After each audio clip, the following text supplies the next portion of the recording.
Prime, podcast for curious mind. Kemarin tuh kalau ada banyak yang bilang ke gue, zaman dulu kagak ada speak up kayak gini, kalian tuh lebay banget. Bukan nggak ada, nggak berani dan nggak punya platformnya. Dan nggak sadar atau nggak tahu. Iya bener ya kali ya. Maksudnya gimana kita mau lakuin sesuatu kalau kita aja nggak tahu itu masalah. Ya betul.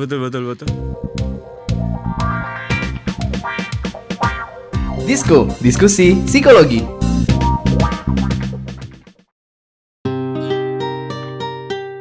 Hai teman KBR, selamat datang kembali di podcast Disko, diskusi psikologi.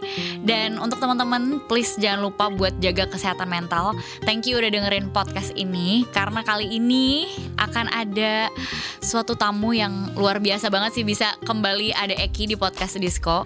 Halo. Nah, untuk yang sedang mendengarkan, ini mau sedikit memberikan trigger warning dulu. Karena yang akan dibahas mungkin akan sensitif dan berpotensi juga memicu trauma atau pengalaman negatif yang pernah kita miliki. Jadi mohon ya teman-teman KBR disikapi dengan bijak dan tolong mengambil langkah sesuai dengan kebutuhan teman-teman masing-masing. Oke, jadi sedikit konteks untuk para teman KBR. Eki ini di ulang tahunnya, happy birthday by the way. Ternyata dia menghadiahkan dirinya dengan keberanian. Ya, keberanian untuk mengungkapkan suatu pengalamannya yang mana itu terkait dengan kekerasan seksual yang pernah dia alami. Dan ternyata ada domino efek dari situ. Banyak orang yang speak up ternyata mengalami kekerasan seksual dari pelaku yang sama. And I think untuk selanjutnya itu ceritanya Eki ya, untuk diceritakan seberkenannya. Tapi yang jelas aku mau apresiasi dulu untuk Eki. Mungkin Eki selalu ngomong kayak enggak ini emang udah biasa aja kok apa segala macam, tapi tetap butuh keberanian yang luar biasa. Dan it only takes one person loh to take a stand. Terima untuk kasih, ini bisa terjadi. So thank you so much Eki. Itu dulu yang aku mau sampein. Gimana? Wah sebenarnya gue nggak nyangka ya kalau seumpama tindakan oversharing gue yang jadi kebiasaan ini bakal menginspirasi banyak orang gitu. Karena ketika laki-laki tidak bercerita, Eki berani bercerita. Nice tuh, bagus banget tadi kata-katanya. Kayaknya gue tuh orang yang dari dulu ngerasa ini tuh sesuatu yang biasa sampai akhirnya gue jadi tone deaf bahwa nggak semua orang ternyata bisa cerita. Betul. Nah iya, kayak gue speak up dengan keren pakai kacamata hitam. Karena biasanya kalau seumpama orang kena kasus pencurian gitu, kita korban, dia yang salah kita bisa dengan lantang teriak pencuri. Iya. Tapi kalau seumpama kita kena KS, kita korban, dia yang salah. Aduh, gimana ngomongnya gitu kan? Malah kita yang malu, kita yang merasa bersalah. Nah itu makanya angle-nya adalah kita gak pengen dikasihanin. Karena ternyata loophole-nya itu adalah kita takut dikasihanin. Karena kita takut dikasihanin, kita gak ngomong. Karena kita gak ngomong, gak ada yang tahu kalau ternyata korbannya banyak, pelakunya langgeng untuk terus-terusan kayak gitu. Nah gue baru tahu hal yang gue lakukan kemarin tuh ternyata semulia itu. Gue gak ada maksud sumpah. Luar biasa. Gak bermaksud sumpah. Nah, karena terus gue bisa apa ini gue kayak gini? Kalau di kasus gue, mungkin gue bisa kumpulin korban, gue taruh di satu grup namanya grup murid Walid, ya kan? Terus dari situ mungkin kita sama-sama bisa memperjuangkan sesuatu. Gue bisa bantuin untuk cari kontaknya dan lain-lain gitu. Tapi ternyata selain justice yang perlu ditekan, pendampingan untuk korban. Ya mental gitu ya, untuk kesehatan mental secara psikologis itu ternyata masih sangat awam banget yang gue temuin di lapangan gitu. Oke, ini coba kita masuk lebih dalam sedikit ya. Kan Eki udah ngomong banyak banget ternyata yang ngalamin. Tapi yang berani untuk akhirnya speak up itu Eki. Nah, kalau Eki kayak berdiam diri menganalisis diri sendiri, menurut Eki apa sih yang bikin Eki bisa berani buat ngelakuin itu? Untuk ngomong ya. Yes. Gua tuh dari kecil ngerasa bahwa ngomong tuh bagian dari coping mechanism, entah apapun yang gua apapun alasannya. Tapi sebenarnya pas gua ngomong kayak gitu, dia di kepala dia kayaknya anak gua ngibul deh gitu. Itu cuma ada di kepalamu gitu-gitu. Gua nggak nyalahin kan. Sekarang nyokap gua juga tiap hari minta maaf ke gua gitu. Tiap hari mama salah, mama nggak bisa jadi orang tua yang baik pada saat itu gitu. Jadi ya mau sampai kapan gua terus-terusan nyalahin ke orang tua gua. Tapi poin yang gua mau ngomongin adalah gua tuh dari dulu minta pertolongan. Tapi yang bikin gue trauma bukan kejadiannya, tapi proses gue minta pertolongan nggak ada orang mau nolongin. Gitu. Itu Itu yang nyebelin banget. Dulu kalau gue ingat-ingat ya, pas gue cerita kayak gitu tuh orang pasti banyak yang ketawa. Oh. Jadi lama-lama gue jadi stand up comedian aja deh gitu. Gue tahu angle gue ngomong mungkin atau cara pemilihan kata gue, pokoknya outputnya tuh orang pasti terhibur kalau gue ngomong kayak gitu. Jadi lama kelamaan itu kayaknya gue emang ngelawak deh. Ya udah gue masukin ke stand up. Ternyata jadi justice juga, jadi keadilan juga. Gue gak ngerti pada saat itu. Yang gue tahu, gue emang suka sharing apapun karena bikin orang bahagia tuh kayak mungkin itu tugas gue di dunia kali ya. Gue ngerasa kayak gitu. Nah ternyata gak semua orang punya kemampuan itu. Betul. Gue kira semua orang kayak gitu. Betul. Demi Tuhan. Yes. Karena tadi ya ketika laki-laki tidak bercerita, ketika korban kekerasan seksual juga ternyata less than 5% loh yang berani bercerita. Wow. Less than 5%. Dan lo dengan, ya gue gak tahu waktu itu usia lo berapa, 13 tahun. 13 tahun lo bisa langsung cerita aja gitu ke Yeah. orang. Itu anomali sih. dan luar biasa. Jadi meskipun itu datang dari ya berbagai macam cerita yang lo punya, tapi yang jadi highlightnya adalah lo punya nyali. Lo punya nyali untuk ngomong. Yang mana nyali ini tuh nggak seharusnya kita harus selalu punya ya. Yeah. Orang-orang yang lain juga, maksudnya mereka bukan nggak berbicara karena mereka nggak punya nyali, tapi karena orang-orang di sekitar nggak punya enough awareness juga untuk membantu mereka berani menceritakannya. Apalagi konteksnya buat kasus gue, korban dibungkam pakai dalil suatu keyakinan, pakai suatu kitab gitu. Digaslight Yeah. pakai keyakinan agamanya. Iya, kalau seumpama lu ngomong ini dengan kitab yang lu pegang ini, lu ngomong ada orang lain yang tahu, lu bakal celaka. Umur 10 tahun, 13 tahun lu digituin gimana coba? Jujur gue juga sempat takut, tapi kan saya tinggal di daerah Bronx. Keimanan saya belum setinggi itu. Terus habis itu gue juga ngerasa kayaknya di situ gue kayak ada semacam logika gue yang konslet gitu kalau gue ikutin, karena ini kan baik ya. Kenapa gue ngerasanya gue malah resah ya kalau gue gini? Kayaknya kebaikan nggak bisa dipakai buat kejahatan gitulah gitu. Terus jadi ya udah gue omongin gitu. Kemudian dari 2004 loh kasusnya itu. 21 tahun. Wow. Dan yang baru ke soalnya secara psikis tuh syukur banget teman-teman psikolog dulu pernah ngedorong undang-undang TPKS bahwa keterangan dari psikolog forensik itu bisa jadi bukti sekarang. Betul. Sekarang itu udah nice banget gitu. Karena kan mau visum udah belasan tahun yang lalu. Benar. Gimana coba. Nah itu ngebantu banget. Tapi maksud gue bayangin dari konteks kita yang mau ngomongin dari 2004 gue aja punya data 31 dan gue punya data orang-orang yang nggak ngomong. Gue punya data lebih banyak lagi. Yang bisa divalidasikan secara hukum itu korban cuma 16. Karena bentuknya adalah korban yang mau ngelapor, itu baru dianggap korban. Yes. Jadi kalau tetap jadi PNS biasa tapi dia memendam traumanya, terus dia cuma pakai shower hangat. Ingat pas nonton video gue dia ke-trigger, itu kan dia sebagai korban, nggak dianggap kayak gitu. Makanya gila men, psikis orang tuh 54 tahun, 44 tahun ternyata membekas, masih katanya kata-kata dia, ingatanku masih segar soal itu. Yes. Wow, kaget gue. Benar banget. Dan ini tuh karena Eki ngomongin visum juga ya. Ada salah satu riset yang pernah dilakuin ke orang-orang yang bahkan setelah kejadian kekerasan seksual mereka langsung visum ke rumah sakit. Nah, kalau bayangan kita kan orang yang kayak gitu berarti mereka mau ngelaporin, ya kan?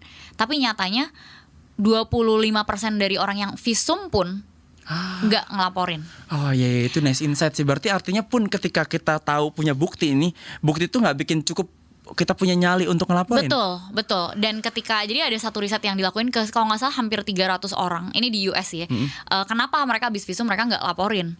Dan ternyata ketika ditanya lebih lanjut, ada 4 tema yang berulang. Dan mungkin ini tema yang sebenarnya ya bisa relatable juga. Yang pertama, nggak ada gunanya ngelaporin. Karena punya pengalaman buruk dengan orang-orang yang punya wewenangnya lah ya untuk membantu ini bisa terselesaikan. Ya betul. Atau merasa nanti ketika di pengadilan saya harus berhadapan dengan pengacara yang akan mempertanyakan saya seakan-akan ini nggak pernah terjadi ke saya. Ya. Jadi ibaratnya ini malah nambah-nambah luka saya. Jadi lebih baik saya nggak usah daripada nggak ngebantu juga. Ya. Ada mindset kayak gitu. Ya. Wow. Lalu ada juga mindset bahwa saya diperlakukan seperti ini oleh atasan saya. Kalau saya laporin, kerjaan saya gimana? Power ya. Siapa yang mau ngejamin? Itu relasi kuasa. Kuasa. Terus ada juga yang bilang, aduh saya udah kewalahan banget ini.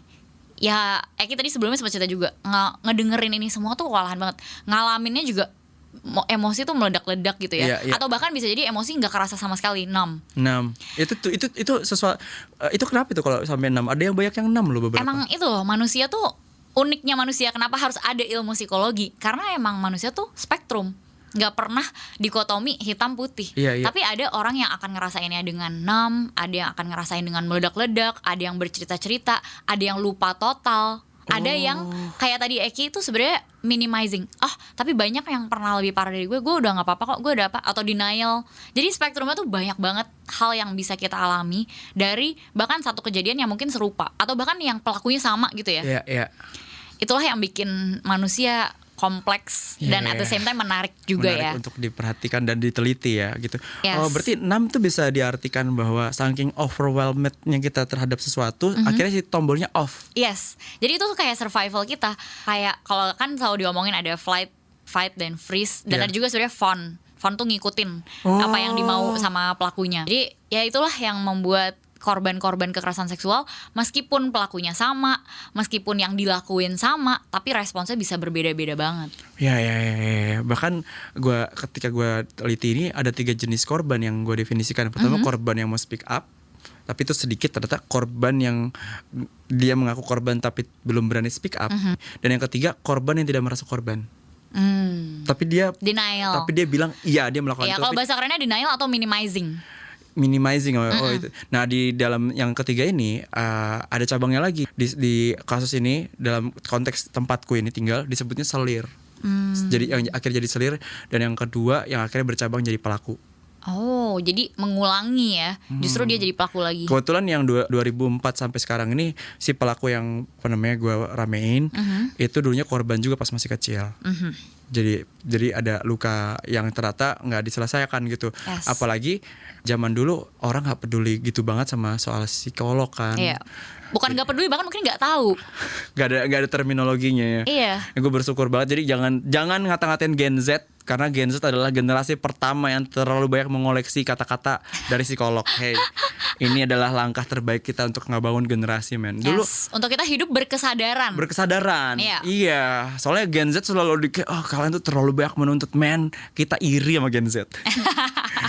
Kita nggak tahu kalau ada kata gaslighting. Kan dulu kalau kita tahu, kita bisa ngomong ke mama kita, mama ini gaslighting tuh. Iya. Gas korek maksudnya. Jadi kemarin tuh kalau ada banyak yang bilang ke gue, zaman dulu kagak ada speak up kayak gini, kalian tuh lebay banget. Bukan nggak ada, nggak berani dan nggak punya platformnya. Dan nggak sadar atau nggak tahu. Iya bener ya kali ya. Maksudnya gimana kita mau lakuin sesuatu kalau kita aja nggak tahu itu masalah. Ya betul.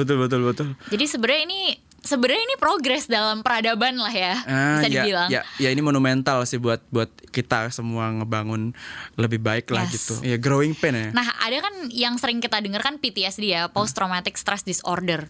Tapi ada juga post traumatic growth. Wow, gue hari ini banyak banget belajar coy. Gue gak ngerti apa ini. Sumpah banyak Jadi banget. setelah mengalami kejadian traumatis, Ya, justru kita di situ membangun resiliensi.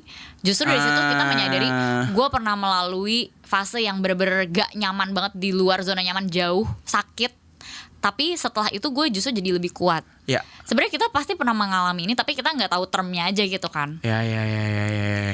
Oh, berarti emang manusia tuh bisa jadi kayak orang-orang tuh banyak yang ngira, Ki, lu gak PTSD, gue juga gak tahu kan, gue gak bisa Sekarang ngeklaim ya. sorry, gue PTG, post traumatic growth. Iya gitu. Bisa kayak gitu sekarang gue nih, udah tahu nih gue.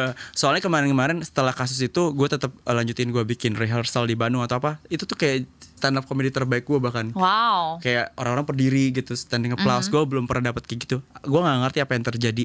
Tapi ketika gue ngadepin aparat dan semuanya, ya udah segitunya gitu, gue tegang banget. Jujur seminggu pertama gue nggak bisa mikir, gue stres banget. Sampai kayak sampai apa katanya psikotraumatik, gue nggak ngerti. Psikosomatis gue geter, nih stres kayak dengar korban cerita tuh stres banget di gue. Lama-lama setelah seminggu gue jadi terbiasa, gue jadi kayak lebih bisa ada jarak. Ya bisa ada jarak, gue bisa misahin ini konteks nih, ini konteksnya gue harus dengerin aja, gue jangan ngerasain terlalu gitu. Terus gue lebih logis mikirnya, gue tetap bisa ngejuggling sama kekaryaan gue. Setelah itu oh ya udah gitu. Tapi gue akhirnya punya kesadaran diri, nggak semua orang ada di level yang seperti ini. Yes. Dan gue nggak bisa samaratakan orang. Jadi pun ada orang yang wah gue nggak bisa tuh, lu masih mending, gue nggak bisa ngomong kayak gitu. Itu hukumnya haram banget buat gue. Karena gue juga pernah digigitin sama nyokap gue pas sebelum nyokap gue sadar, itu menyakitkan banget. Iya. Nyokap gue pernah bilang kayak gini, ini mungkin teman-teman pernah dengar. buat kamu yang lewatin badai, masa karena hujan rintik-rintik aja masuk angin. Anjir, di situ gue pada konteksnya gue udah tinggal di prostitusi, hidup gue jauh lebih baik, gue udah bisa nafkain keluarga gue dengan pakai baju, karena kan zaman dulu harus dilepas kan. Nah, semuanya udah lebih baik, udah punya peradaban yang lebih bermoral. Ya nyokap gue punya kesimpulan, hidupmu udah lebih baik lah gitu. Kamu masa cuman diputusin cewek kamu nangis gitu-gitu hancur gitu-gitu. Sampai akhirnya gue dapat satu fakta, James Cook penemu Pulau Tasmania itu 7 kali kesambar petir. Wow. Meninggalnya kepleset kulit pisang. Wow. Jadi kita nggak pernah tahu tuh, kita nggak bisa ngeremehin trauma mana yang bakal membunuh kita gitu. Benar. Ih, gue jadi malah kepikiran, tau gak sih Steve Irwin juga yang kerjaannya adalah bertemu semua hewan buas di dunia ini, dia justru meninggalnya kan kesengat ikan pari ya. Duh, padahal dia ketemu singa, ketemu apa gitu. Iya, dan zaman sekarang kan semua orang di Instagram juga udah berenang sama ikan pari ya kan. Iya. Tapi ya maksudnya ya Nggak kita ada yang nggak tahu, tahu, makanya. dan kita nggak boleh menegasi rasa sakit yang dialamin orang gitu. Itu sama kayak ibaratnya kita lagi jatuh atau gini deh, kita lagi sakit perut. Nah misalnya gue kayak ya ampun Ki, kasihan banget tuh sakit perut, tapi kan gue nggak bisa ngerasain sakit perut lo kan. Dan gue juga nggak bisa bilang gue pernah sakit perut yang lebih parah, karena gue nggak tahu rasanya lo. Bener. Dan mau lo sakit perutnya cuma karena lu salah makan atau lo kanker perut, ya sakit lo tetap sakit gitu. Iya bener. Jadi gue itu kan berlaku juga di mental gitu. Kayak ya lu bisa tetap kena gangguan kesehatan mental ketika itu emang lu rasain gitu. Mau alasannya bahkan lebih remeh daripada pengalaman lu yang sebelumnya. Ya what doesn't kill you makes you stronger. itu kan katanya gitu. Antara itu bikin resilient atau bikin trauma. Kan Betul. bisa aja, kita gak tahu maksud gua. Atau bikin burnout. Banyak banget kan berarti kan kemungkinannya. Ya itu nggak semuanya jadi stronger, itu gue baru tahu sih. Jadi Yes. Dan satu hal yang gue salut banget dari lo, dengan ke-overwhelman lo akan segala hal ini, tapi lo tetap kepikiran buat bikin support system buat teman-teman. Tadi namanya apa, nama support systemnya? Yang gue bikin. Iya, murid Walid. Ya. Murid Walid ya kan. Murid Walid. Ya karena ngerespon kemarin yang lagi pop culture kan gitu-gitu. Terus gara-gara itu ternyata dihubung-hubungkan gue berani karena Walid. Jadi gue ngerasa kayaknya ini emang titah dari semesta kali ya. Gue emang waktunya sekarang buat ngomongin ini. Padahal sebenarnya gue udah ngomongin dari dulu Kak. Udah dalam bentuk art aja gitu. Gue udah bikin rap. Nah, gitu-gitulah. Terus kayak gue bikin film, terus udah ditayangin di berbagai screening. Tapi orang nggak tahu kalau sebenarnya itu adalah tolong ini kasus masih berlangsung. Walaupun gue juga pada saat itu belum sadar ternyata seberlangsung sampai di tahun sekarang masih memakan korban gitu. Ya hari ini gue sedikit bisa merayakan si pelaku udah pakai baju oranye. Yes. Gue senang banget lah itu gue. Hanya karena satu orang berani, yaitu adalah Eki. Amazing. Ya dan gue rasa sih pasti orang-orang di luar sana yang masih punya operasi dan modus operandinya masih berjalan ketar-ketir sih, karena gue senang satu persatu banyak orang yang mulai punya pandangan speak up tuh nggak memalukan harusnya, karena yang malu harusnya pelaku. Iya pada dasarnya kita malu karena kalau pencurian yang hilang tuh bisa jadi ponsel kita atau sesuatu yang tidak melekat sama tubuh kita. Gue tahu konteks itu, tapi bayangin lagi deh teman-teman. Nih ketika kita diambil sesuatu nih di diri kita, terus habis itu kita silent.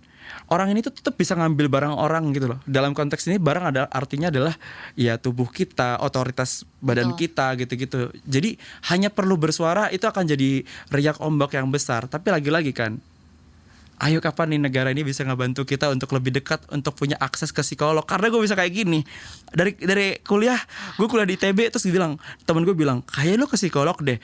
Itu kan beberapa orang tuh mocking ya kan, itu penghinaan. Lu pikir gue gila? Nah gue tuh dulu syukurnya mengambil nasihat itu Syukurnya dengan lu penasaran. Gimana sih? Cocok. Jadi ya udah, banyak banget orang-orang yang datang ke psikolog di kasus ini adalah pertama kalinya gara-gara kasus ini kebongkar. Jadi sebelum-sebelumnya dia nggak pernah dapat penanganan, udah punya anak, udah punya istri, ternyata pas digali-gali nangis, masih punya permasalahan yang besar, masih perlu dibongkar. Apa sih bahasa sekarang? Unpacking Pack baggage. Gitulah itu saya. Emotional baggage. Betul. Ya itulah. So di dalam support group ini apa yang Eki lakuin buat teman-teman yang ya survivor juga? Karena kebanyakan juga anak-anak di sini dari gen alpha sampai milenial. Jadi gue liat benang merahnya apa gitu. Benang merahnya speak up tuh burn out ya, overwhelmed banget kan. Gue bikinnya kayak gamification gitu. Gimana tuh kayak gamification-nya? Ya kita kan sama-sama tahu kalau semua yang jadi korban atau yang jadi pelaku itu ya bersembunyi gitu. Iya. Sama-sama dua-duanya bersembunyi. Jadi gue kayak main werewolf di grup. Lu apa? Role lu apa? Kalau dia akhirnya suatu hari berani pakai emoji kacamata hitam yang kayak gue bikin, itu artinya dia rela dengan speak up kalau gue korban. Gue mau ngomong gitu. Kalau dia udah sampai kayak punya panahan terus dia kayak gitu, artinya itu udah penetration gitu-gitu loh. Jadi emang ada quote yang gue bikin gitu. Karena ngomong secara Ini jenius sih lo. Maksud gue, karena gue mungkin anak art kali gue. Karena orang tuh banyak banget yang kesulitan untuk ngomongin, ya kan. Tapi dengan art, dengan kita mengekspresikan sesuatu tanpa kita omongin. Gue belum ngomongin ini dimanapun, keren banget ini. Sumpah gue gara-gara lu gali pertanyaan lu bagus banget. Gue nggak ngomongin ini dimanapun, gila. Oh iya, itu nggak ada yang ngelakuin ya? Karena ketika kita ngomong, itu kan kita 100% kayak langsung mengekspresikan apa yang kita rasain ya kan. Iya. Tapi ketika kita mengekspresikannya lewat emoji, lewat apa, itu tuh lo memberikan jarak aman. Oh, gue nggak ngerti sumpah. Gue kira ini juga lagi-lagi biasa. Dulu tuh pernah ada semacam kaderisasi di tempat gue yang gue terinspirasi. Wah ini keren banget ya. Gue pengen suatu hari bikin kayak ginian. Nggak nyangka buat beginian gitu. Boleh nggak lu ceritain dikit kayak gimana sih gamification ini? Dan gamification ini bukan maksud dibuat jadi permainan ya, tapi untuk membuat orang lebih mudah mengekspresikan apa yang pernah dia alami. Ya. Jadi awalnya tuh konvensional, masukin ke grup, ayo kita bikin kesaksian. Masuk udah kekumpul orang-orangnya, udah pada ngaku di DM gue. Tapi pas jadi public gitu kan, berarti kan udah grup gitu kan, hening. Waduh gimana gue bersatu nih kalau kayak gini. Wah gue butuh dukungan. Gimana ya, pikir otak. Gue ganti Eki Priagung tuh kalau sekarang lihat di WA gue ada emoji itunya. Ada emoji itunya. Gue bilang kayaknya nggak usah lu speak up ke gue deh. Gue juga capek nih kalau semua lu tiba-tiba pengen speak up karena gue udah baca. Gini, yang lu tahu korban masukin dulu aja. Kalau lu udah siap buat cerita, lu kasih emoji ini. Jadi gue bikin aturannya gitu-gitu. Kalau lu cuman saksi lu apa gitu. Terus yang lu curigain masukin juga dulu. Dia apa? Kalau dia keluar dari grup, kita tandain dulu. Terus habis itu kita cari caranya untuk bisa ngobrol sama dia. Ada yang waktunya sampai 6 hari, kita tanya terus.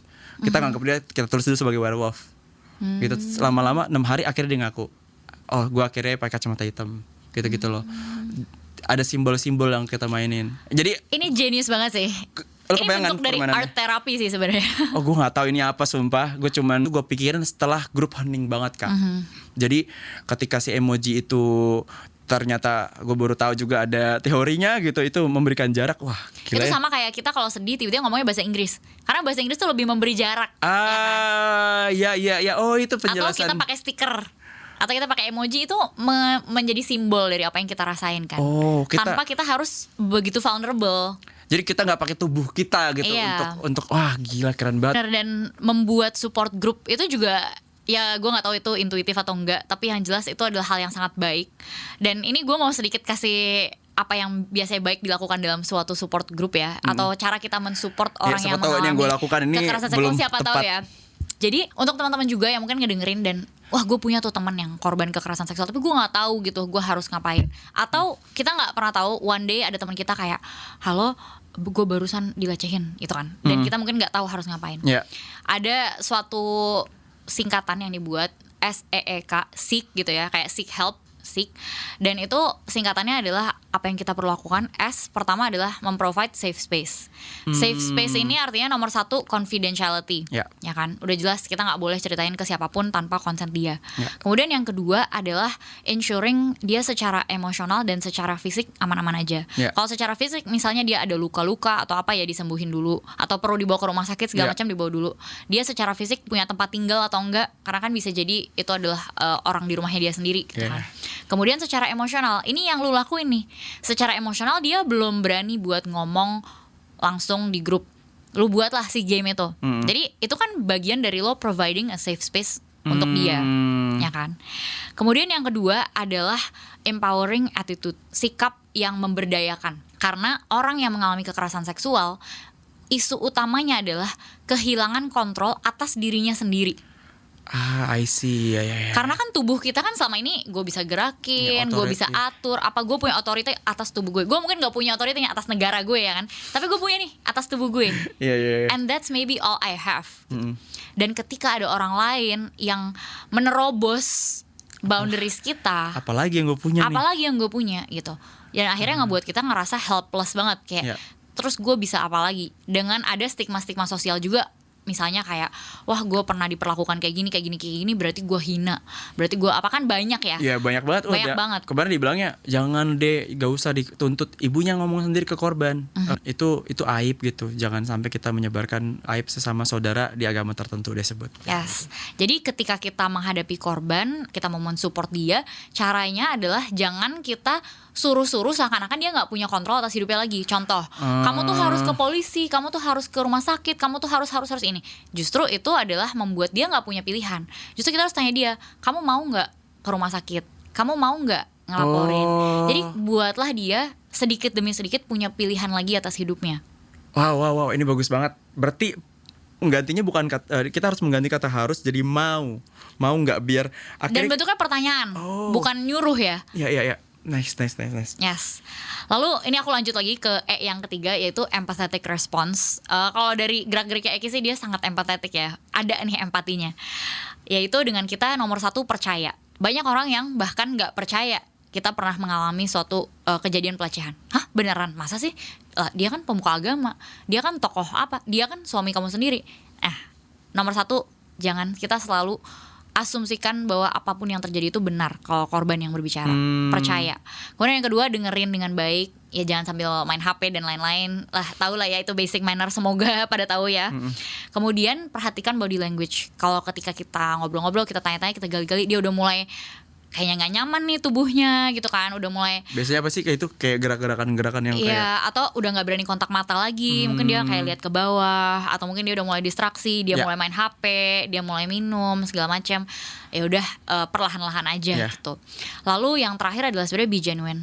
Banyak banget momen ketika kita lagi ngajak korban kekerasan seksual untuk berbicara, maksud kita baik nih, tapi kita nggak tahu mau ngerespon apa, takut salah, ya kan. Nah kalau kita kayak gitu, be genuine aja, kita jujur. Aduh, gue berempati banget sama lo, tapi gue nggak tahu gue harus ngomong apa. Daripada gue salah ngomong, maksudnya gue kasih tahu aja gue nggak tahu gue harus ngomong apa, tapi gue support lo banget dan apapun yang lo butuhkan gue akan bantu lo gitu. Dibandingkan kita kasih nasihat, kasih ayat ini, kasih itu gitu ya. Lebih baik kalau kita nggak tahu mau apa, ya ngomong aja. Kita nggak tahu mau ngomong apa. Dan yang terakhir, Kak, knowledge. Ya, yang namanya knowledge. Ketika ada knowledge ini, bahkan kita menyadari bahwa yang dialami oleh seorang Eki itu tidak seharusnya dialami oleh siapapun. Tapi ketika kita nggak tahu kan kita menormalisasi itu. Iya.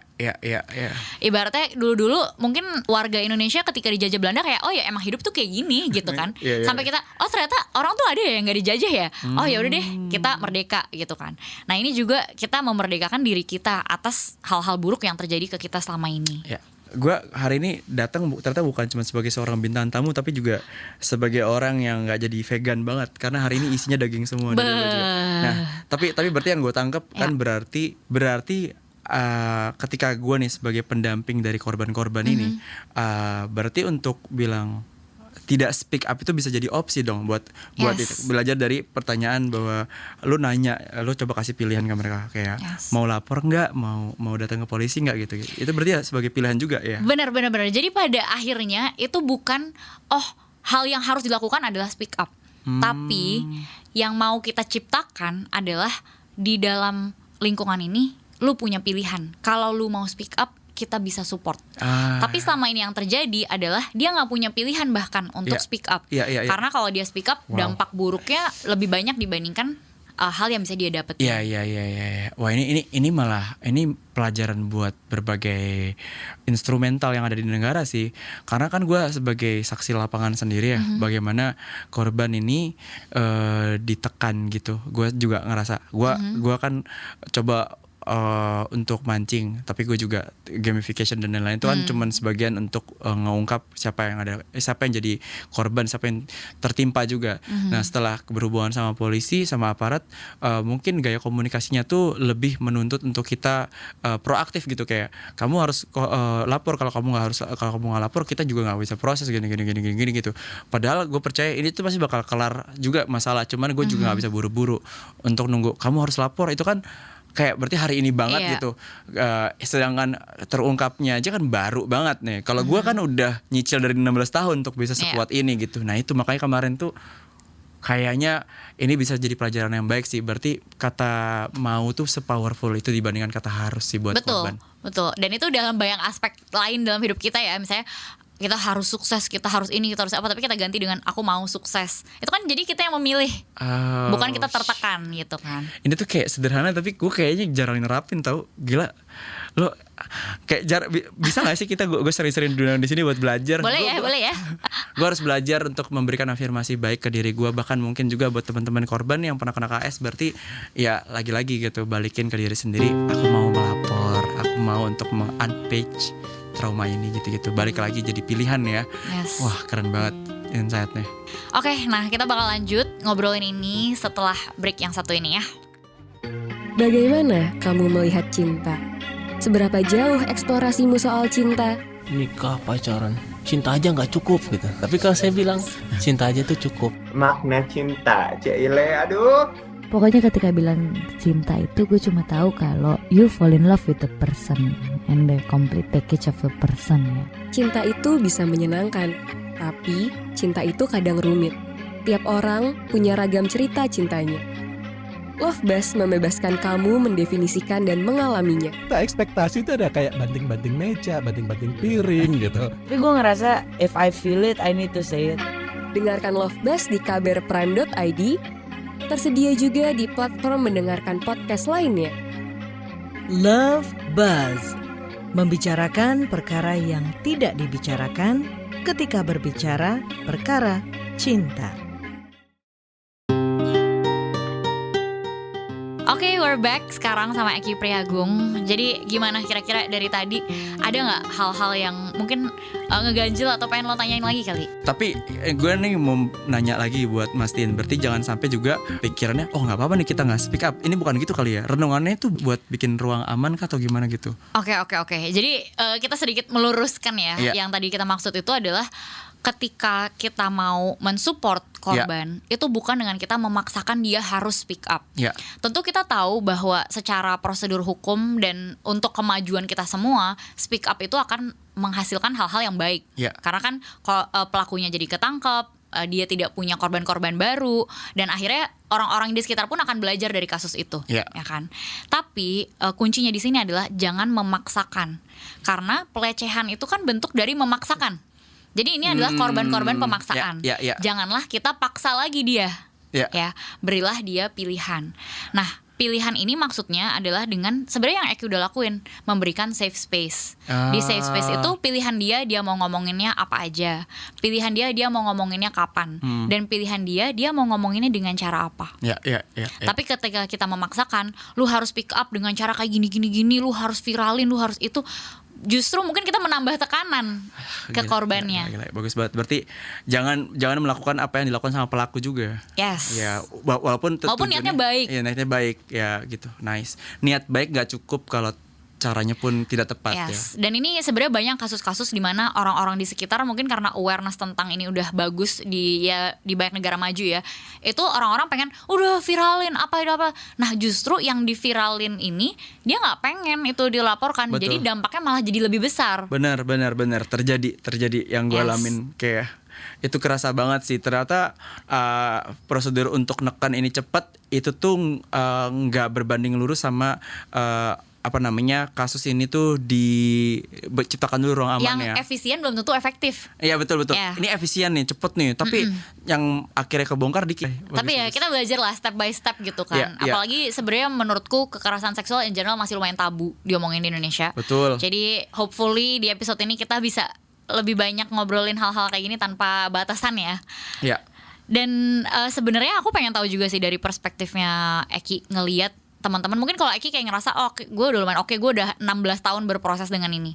Tapi untuk teman-teman yang masih struggling gitu, gimana caranya akhirnya Eki mendorong mereka untuk ya mulai mencari bantuan profesional itu sih? Ya itu ya. Gue juga ngerasa itu kadang-kadang jadi privilege, tapi gue juga tahu kalau seumpama sesimpel kita punya BPJS juga sekarang itu udah bisa jadi semacam pintu pertama kita untuk datang ke puskesmas, ambil rujukan ke psikolog, atau kalau lu ternyata butuh ya substance tertentu, ya itu kan berarti dari psikolog dirujuk ke psikiater. Itu sekarang udah bisa kita akses gitu. Ya minimalnya kayak gitu. Kedua, lu bisa nge-reach teman-teman sekitar lu dulu. Kalau seumpama lu bisa cerita ke mereka, cari ruang aman dari situ, itu akan ngebantu kepercayaan dirian lu untuk ngambil tindakan yang jauh lebih besar. Karena jarang orang tuh refleksnya pertama ke psikolog. Kalau di Indonesia refleksnya tuh ke temen yang kita percaya dulu nih. Kita udah dapet itu baru ke psikolog. Itu di seluruh dunia sih by the way. Oh gitu. Pasti kan kita mau ke orang yang paling kita percaya dong, mau ngomongin hal yang begitu sensitif ya. Iya. Kita pengen ke orang yang paling kita percaya. Tapi dari situ mungkin teman kita merasa gue nggak capable nih gitu buat nanganin ini. Nah barulah dibantu di refer gitu buat pergi ke profesional.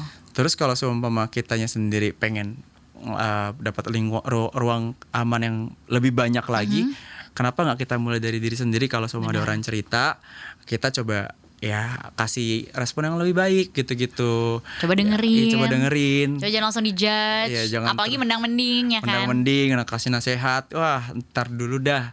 Dengerin dulu. Coba kita lihat pakai sepatu dia. Kita pakai sepatu dia, rasain langkah-langkah dia pakai sepatu itu. Nah, kalau semua kita udah bisa dengerin, kita udah bisa pahamin, ya mungkin tuh bisa jadi semacam riak baik di lingkungan itu, sehingga ketika lo dalam masalah tertentu juga ada orang yang bisa ada di situ juga buat lo bisa jadi support system.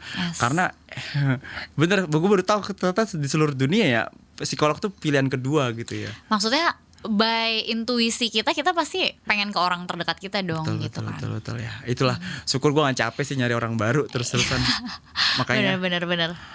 Dan kenapa aku mau highlight banget tentang pergi ke profesional, karena memang by research yang dilakuin, di compare gitu ya, orang-orang yang pernah ngalamin kekerasan seksual dan orang-orang yang gak pernah ngalamin kekerasan seksual, itu memang ada lower quality of life. Jadi kualitas hidup orang-orang yang menjadi korban ini lebih rendah dibandingkan orang-orang lainnya.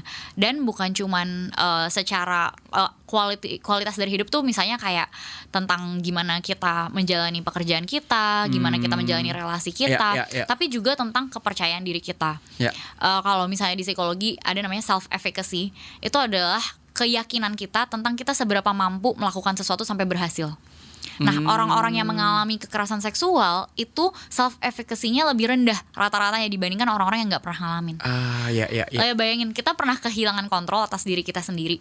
Gimana kita mau percaya nih bahwa kita bisa melakukan sesuatu? Jadi kita jadi punya dampak nggak percaya sama diri sendiri ya. Yes. Wah, itu gue pernah ada di titik itu lagi. Gue tadi pas dengar si data itu, wah iya lagi gue ngerasain itu. Yes. Jadi penting banget sih berarti buat lu pada datang ke profesional untuk minta bantuan. Sebenarnya ini cuma pengen nyelipin dikit lagi tentang hal-hal yang biasanya dialamin oleh korban kekerasan seksual, karena mungkin ada yang bisa relate juga.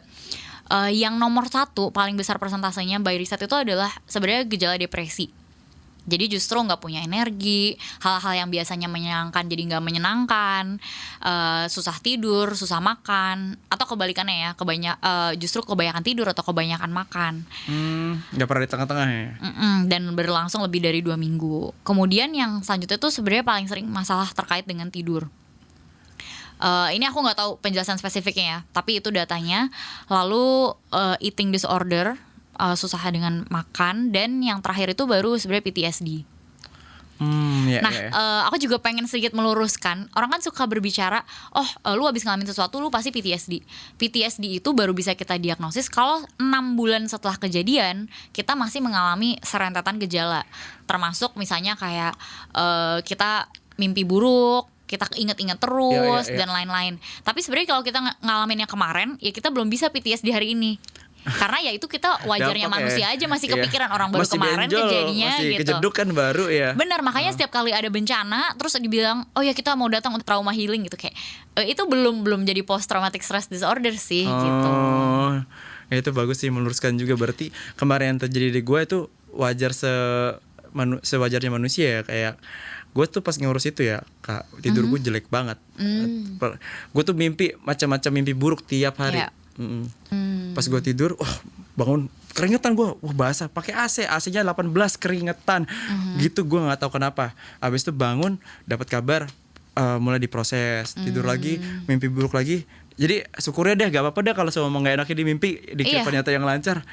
Tapi itu bagus loh, itu bagian dari memproses emosi yang ada di bawah sadar ya melalui mimpi lu. Oh gitu. Tuh kan ada jawabannya terus di sini, gila. Gue kalau nanya apa aja jangan semua ada di sini selain psikolog. Meskipun pas bangun gak nyaman ya, tapi itu sebenarnya ada emosi yang terrilis di dalam mimpinya. Jadi gue ngurusin kasus ini, gue memulai hari dari titik minus. Bayangin, jadi happy abis itu bakal happy, malam pasti bakal happy. Tapi abis itu kayak, ya Allah gue bangun, gue nggak terusan tidur aja sih, gue nggak bangun gitu. Gue pengennya karena mimpinya gak enak banget Kak. Gue sampai pas mimpi tuh, ternyata gue bisa nangis kayak aduh capek banget ya Allah, kenapa gini banget ya. Terus habis itu pas bangun dapat kabar kemarin tuh, gue nangis pas selesai bangun tidur. Pas gue liat HP langsung dikirimin selamat gitu, pelakunya udah ketangkep gitu kan. Tapi gue ngerasa ya gue nggak bisa terlalu selebrasi karena ketika gue cek DM gue, banyak sekali yang terjadi di tempat lain dengan pelaku yang mungkin juga berbeda gitu. Artinya nggak semua orang punya fasilitas viral habis itu bisa merilis emosinya, karena semua orang jadi tertuju pada kita, terus habis itu kita dapat fasilitas. Nah, buat orang-orang yang mungkin kasusnya masih belum terungkap, masih traumanya masih ada di kepalanya gitu-gitu, apa yang mereka bisa lakukan gitu untuk merilis itu? Gimana cara mengakses fasilitas hal-hal yang terkait gitu untuk bisa menyembuhkan luka dia sebagai korban KS gitu. Iya. Tentunya kita pengennya sih hidup di dunia yang ideal ya, dimana siapapun juga bisa dapetin pertolongan dan juga bantuan, serta orang yang menjadi pelaku ini mendapatkan hukuman yang setimpal dengan apa yang dia lakukan.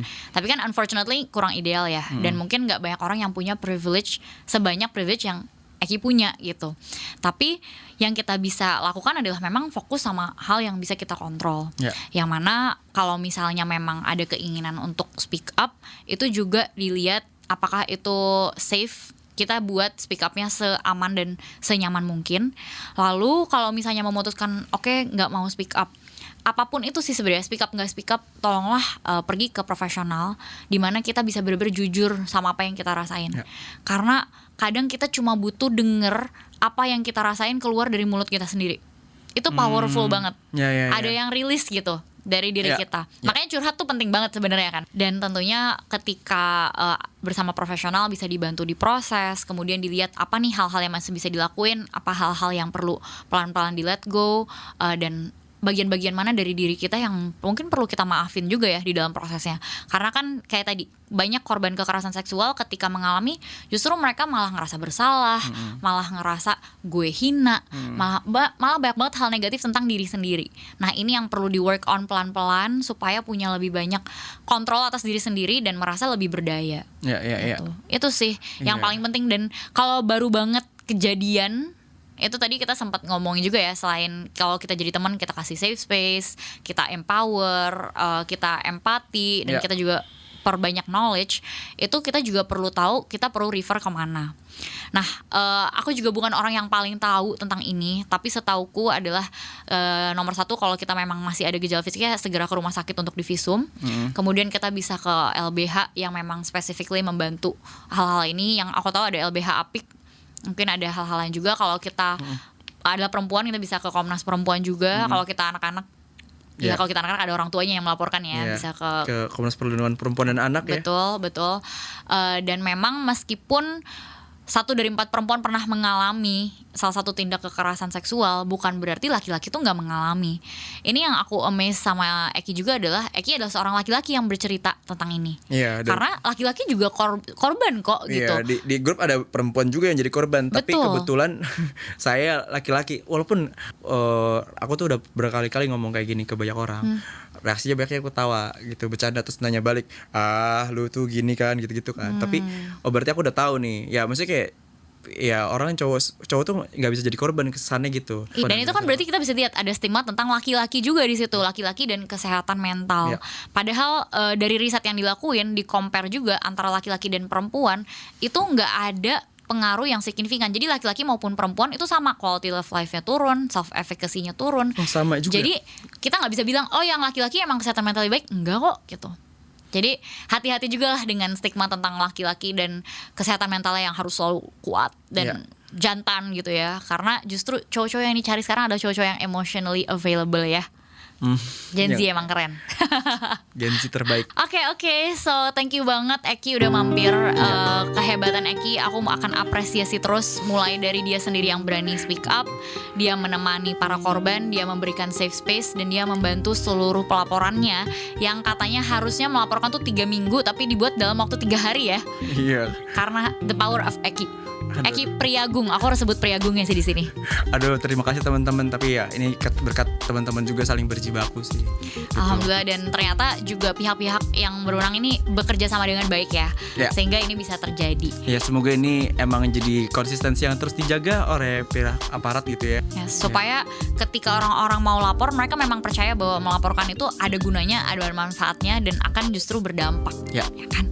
Oke, sampai ketemu lagi di podcast selanjutnya. Dengerin di kbrprime.id.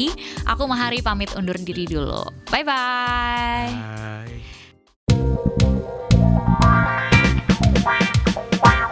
Disko, diskusi psikologi.